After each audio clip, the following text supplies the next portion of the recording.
नमस्कार साथियों, आपका स्वागत है हमारे YouTube चैनल हिंदी साहित्य अड्डा पर। आज हम पढ़ रहे हैं भारतेंदु हरिश्चंद्र का लिखा निबंध भारतवर्षोन्नति कैसे हो सकती है।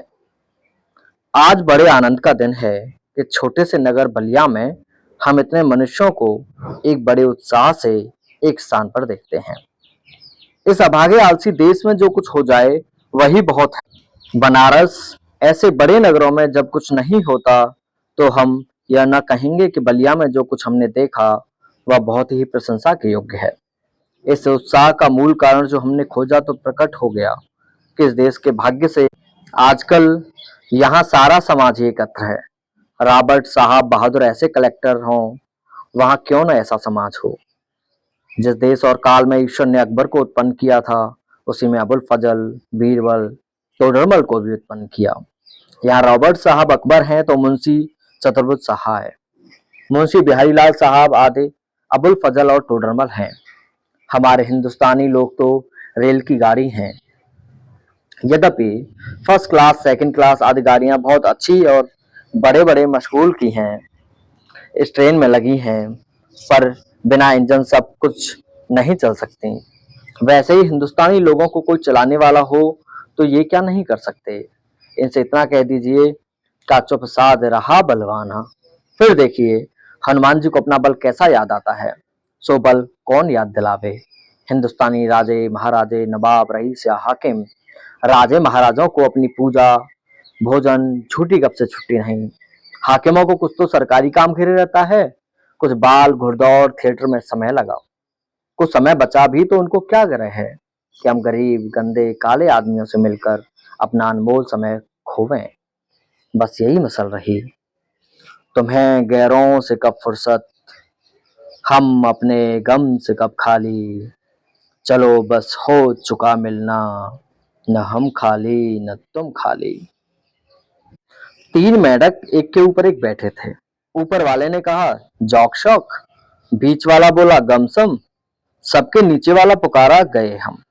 सो हिंदुस्तान की प्रजा की दशा यही है, गए हम। पहले भी जब आर्य लोग हिंदुस्तान में आकर बसे थे, राजा और ब्राह्मणों के जिम्मे यह काम था कि देश में नाना प्रकार की विद्या और नीति फैलावें।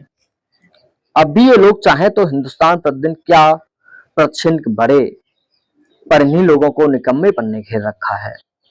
बौद्धारो मत्सर ग्रस्ता प्रभ समर दूषिता।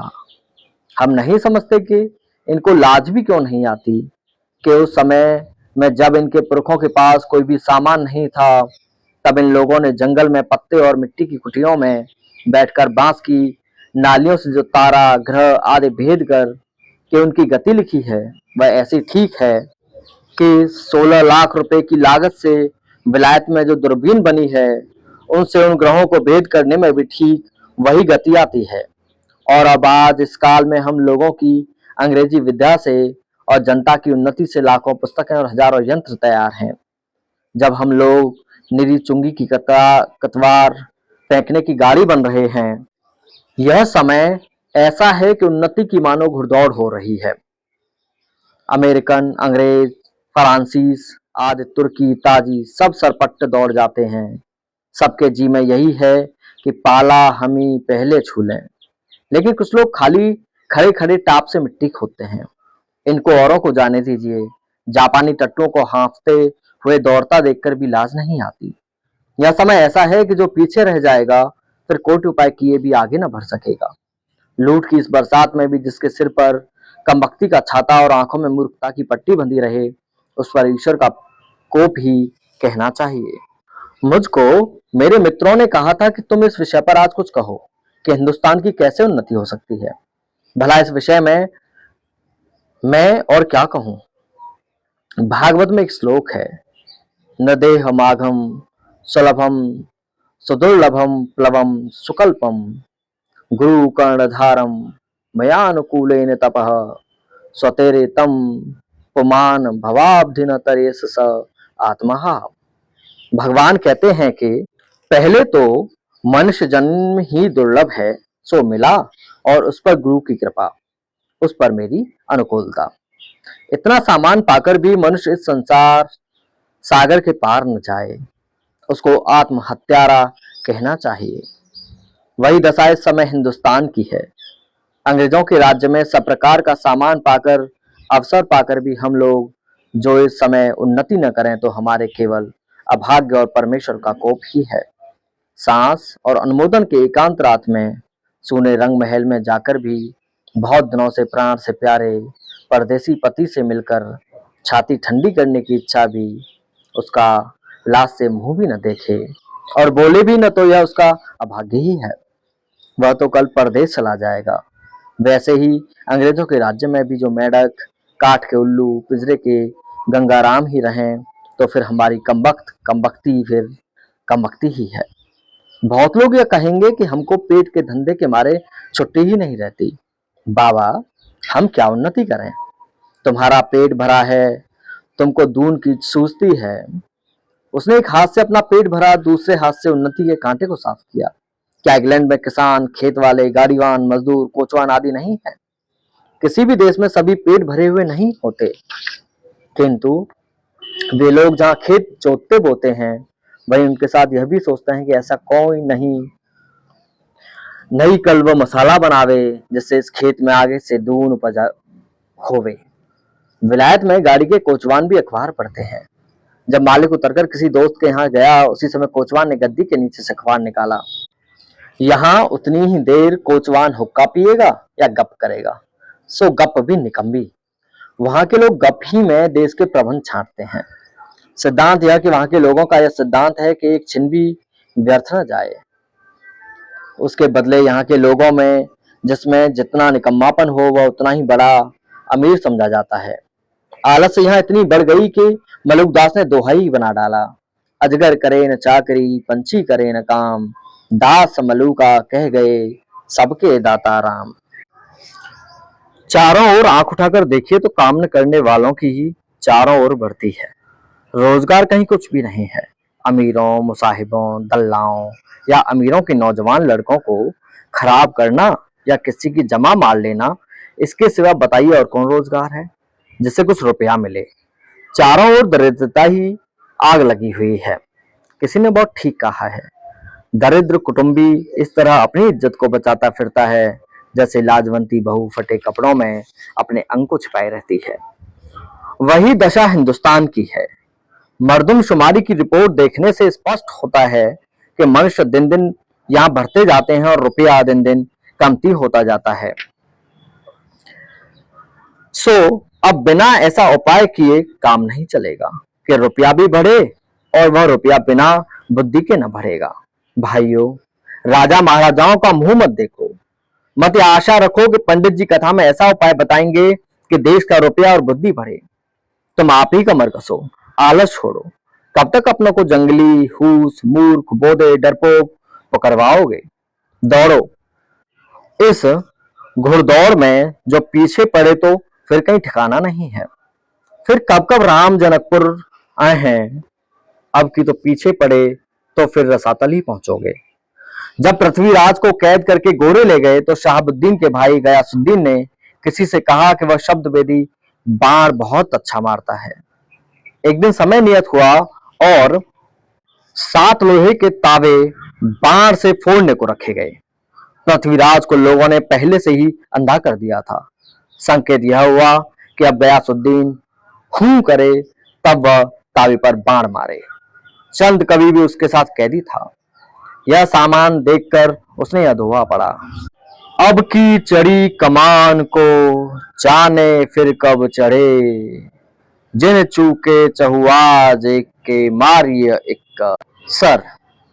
उसका संकेत समझकर जब गयासुद्दीन ने हूं किया तो पृथ्वीराज ने उसी को बाण मार दिया। वही बात अब है, अब की चढ़ी। इस समय में सरकार का राज्य पाकर और उन्नति का अपना सामान पाकर भी तुम लोग अपने को न सुधारो तो तुम ही रहो।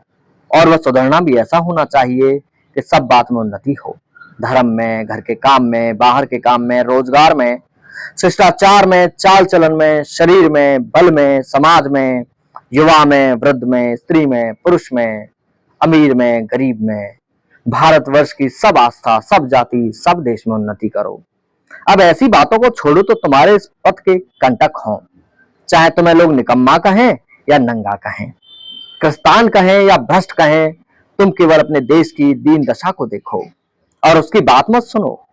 अपमान पुरस्कृत्य मानम कृत्वा तु पृष्ठतः स्वकार्य साधियेत धीमान कार्य ध्वंसो ही मूर्खता। जो लोग अपने को देश हितैषी मानते हों, वे अपने सुख को होम करके, अपने धन और मान का बलिदान करके कमर कस के उठें।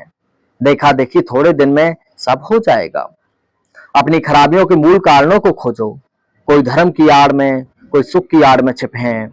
उन चोरों को जहां वहां पकड़ कर लाओ, उनको बांध कर कैद करो। हम इससे बढ़कर क्या कहें कि जैसे तुम्हारे घर में कोई पुरुष व्यभिचार करने आवे तो जिस क्रोध से उसको पकड़कर मारोगे, जहां तक तुम्हारे में शक्ति होगी उसका सत्यानाश करोगे, उसी तरह इस समय जो जो बातें तुम्हारे उन्नति पथ की कांटा हो उनकी जड़ खोद कर फेंक दो। कुछ मत डरो। जब तक 100-200 मनुष्य बदनाम न होंगे, जाति से बाहर न निकाले जाएंगे, दरिद्र न हो जाएंगे, कैद न होंगे, वरन जान से न मारे जाएंगे, तब तक कोई देश न सुधरेगा।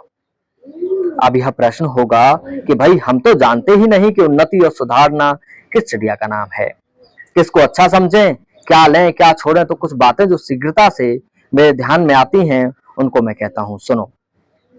सब सुन्नियों का मूल धर्म है। इससे सबसे पहले धर्म की ही उन्नति करनी उचित है। देखो, अंग्रेजों की धर्म नीति राजनीति परस्पर मिलती हैं। इससे उनकी दिन दिन कैसी उन्नति हुई है उसको जाने दो। अपने को यहाँ देखो। तुम्हारे धर्म की आड़ में नाना प्रकार की नीति, समाज गठन, वैदक आदि भरे हुए हैं। तो एक मिसाल सुनो। तुम्हारे बलिया के मेले का यही स्थान क्यों चुना गया है, जिसमें जो लोग कभी आपस में नहीं मिलते, 10-10, 5-5 कोस से ले ये लोग एक जगह एकत्र होकर आपस में मिले, एक दूसरे का सुख दुख जाने। गृहस्थी के काम की वे चीजें जो गांव में नहीं मिलती, लोग यहाँ से ले गए। एकादशी का व्रत क्यों रखा, जिससे महीने में 2 एक उपवास से शरीर शुद्ध हो जाए। गंगा जी नहाने जाते हैं तो पहले पानी सिर पर चढ़ाकर तब पैर पर डालते हैं, जिससे तलुए से गर्मी सिर पर चढ़कर विकार न उत्पन्न करे। दिवाली इसी हेतु है कि इसी बहाने साल भर में एक बार तो सफाई हो जाए। होली इसी हेतु है कि बसंत की बिगड़ी हवा स्थान स्थान पर अग्नि जलने से स्वच्छ हो जाए। यह त्योहार ही तुम्हारी म्यूनिसिपालिटी हैं। ऐसे ही सब पर्व, सब तीर्थ व्रत आदि में कोई हिकमत है। उन लोगों ने धर्म नीति और राजनीति को दूध पानी की भांति मिला दिया है। खराबी जो बीच में हुई वह यह है कि उन लोगों ने धर्म और राजनीति को दूध पानी की भांति मिला दिया है। खराबी जो बीच में हुई वह यह है कि इन लोगों ने ये धर्म क्यों मानने लिखे थे, इनका लोगों ने मतलब नहीं समझा और इन बातों को वास्तविक धर्म मान लिया। भाइयों, वास्तविक धर्म तो केवल परमेश्वर के चरण कमल का भजन है। ये सब तो समाज धर्म है जो देश काल के अनुसार शोधे और बदले जा सकते हैं। दूसरी खराबी यह हुई कि उन्हीं महात्मा बुद्धिमान ऋषियों के वंश के लोगों ने अपने बाप दादाओं का मतलब न समझकर बहुत से नए नए धर्म बनाकर शास्त्रों में धर दिए। बस सभी तिथि व्रत और सभी स्थान तीर्थ हो गए। सो इन बातों को एक बार आंख खोलकर देख और समझ लीजिए कि फलानी बात उन बुद्धिमान ऋषियों ने क्यों बनाई। उनमें जो देश और काल के अनुकूल और उपकारी हो उनको ग्रहण कीजिए। बहुत सी बातें जो समाज विरुद्ध मानी जाती हैं, किंतु धर्म शास्त्रों में जिनका विधान है उनको मत चलाइए, जैसे जहाज का सफर, विधवा विवाह आदि। लड़कों की छोटेपन में ही शादी करके उनका बल, बीरज, आयुष मत घटाइए। आप उनके माँ बाप हैं या शत्रु हैं, वीर उनके शरीर में पुष्ट होने दीजिए। नौन तेल लकड़ी की फिक्र करने की बुद्धि सीख लेने दीजिए, तब उनका पैर काठ में डालिए। कुलीन प्रथा, बहुविवाह आदि को दूर कीजिए। लड़कियों को भी पढ़ाइए, किंतु इस चाल में नहीं जैसे आजकल पढ़ाई जाती है, जैसे उपकार के बदले बुराई होती है। ऐसी चाल से उनको शिक्षा दीजिए कि वे अपना देश और कुल धर्म सीखें, पति की भक्ति करें, लड़कों को सहज शिक्षा दें। वैष्णव शास्त्र इत्यादि नाना प्रकार के लोग आपस में बैर छोड़ दें। यह समय इन झगड़ों का नहीं। हिंदू, जैन, मुसलमान सब आपस में मिलिए। जाति में कोई चाहे ऊंचा हो चाहे नीचा हो, सबका आदर कीजिए। जो जिस योग्य हो उसे वैसा मानिए। छोटे जाति के लोगों का तिरस्कार करके उनका जी मत तोड़िए। सब लोग आपस में मिलिए। मुसलमान भाइयों को भी उचित है कि इस हिंदुस्तान में बसकर वे लोग हिंदुस्तान को नीचा समझना छोड़ दें। ठीक भाइयों की भांति हिंदुओं से बर्ताव करें। ऐसी बात जो हिंदुओं का जी दुखाने वाली हो न करें। घर में आग लगे तो जेठानी घोरानी को आपस का डाह छोड़कर एक साथ वह आग बुझानी चाहिए। जो बात हिंदुओं को नहीं मयस्सर है वह धर्म के प्रभाव से मुसलमान को सहज प्राप्त है। उनकी जाति नहीं, खाने पीने में चौका चूल्हा नहीं, विलायत जाने में रोक टोक नहीं। फिर भी बड़ी ही सोच की बात है कि मुसलमानों ने अभी तक अपनी दशा नहीं सुधारी। अभी तक बहुतों को यही ज्ञात है कि दिल्ली लखनऊ की बादशाहत कायम है। यारो वे दिन गए। अब आलस हठधर्मी सब छोड़ो, चलो हिंदुओं के साथ तुम भी दौड़ो। एक एक दो होंगे, पुरानी बातें दूर करो। मीर हसन और इंदर सभा पढ़ाकर छोटेपन ही से लड़कों का सत्यानाश मत करो। होश संभाला नहीं कि पढ़ी फारसी, चुस्त कपड़ा पहना और गजल गुनगुनाए। शौक तल्फी से मुझे गुल की जो दीदार का था, न किया हमने गुलिस्तां का सबक याद कभी। भला सोचो किस हालात में बड़े होने पर वे लड़के क्यों न बिगड़े। अपने लड़कों को ऐसी किताबें छूने भी मत दो। अच्छी से अच्छी उनको तालीम दो। पेंशन और वजीफे या नौकरियों का भरोसा छोड़ो। लड़कों को रोजगार सिखलाओ, विलायत भेजो। छोटेपन से मेहनत करने की आदत दिलाओ। 100 महलों के लाड़ प्यार दुनिया से बेखबर रहने की राह मत दिखाओ।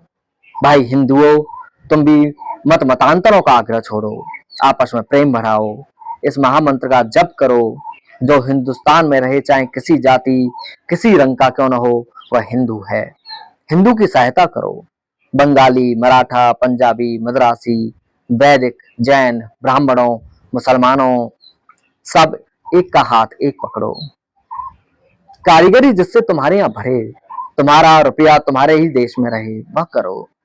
देखा, जैसे हजार धारा होकर गंगा समुद्र में मिलती है, वैसे ही तुम्हारी लक्ष्मी हजार तरह से इंग्लैंड, फ्रांसीस, जर्मनी, अमेरिका को जाती है।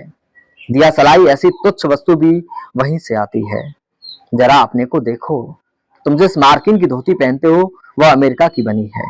जिस लंक लाट का तुम्हारा अंगा है वह इंग्लैंड का। फ्रांसीस की बनी कंघी से तुम सिर झाड़ते हो और जर्मन की बनी चर्बी की बत्ती तुम्हारे सामने जल रही है।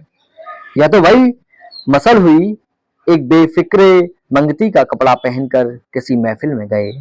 कपड़े को पहचान कर एक ने कहा, अजी अंगा तो फैलाने का है।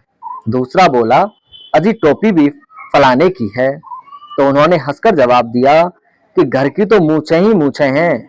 हाय अफसोस, तुम ऐसे हो गए कि अपने निज की काम के वस्तु भी नहीं बना सकते। भाइयों, अब तो नींद से जागो। अपने देश की सब प्रकार से उन्नति करो। जिसमें तुम्हारी भलाई हो वैसी ही किताब पढ़ो, वैसे ही खेल खेलो, वैसी बातचीत करो। परदेसी वस्तु और परदेसी भाषा का भरोसा मत रखो। अपने में, अपनी भाषा में उन्नति करो। बहुत बहुत धन्यवाद। ने अभी तक हमारे चैनल को सब्सक्राइब नहीं किया है तो कृपया चैनल को सब्सक्राइब कर लें, लाइक करें और अपने दोस्तों के साथ शेयर करें। हमसे जुड़े रहने के लिए बहुत बहुत धन्यवाद।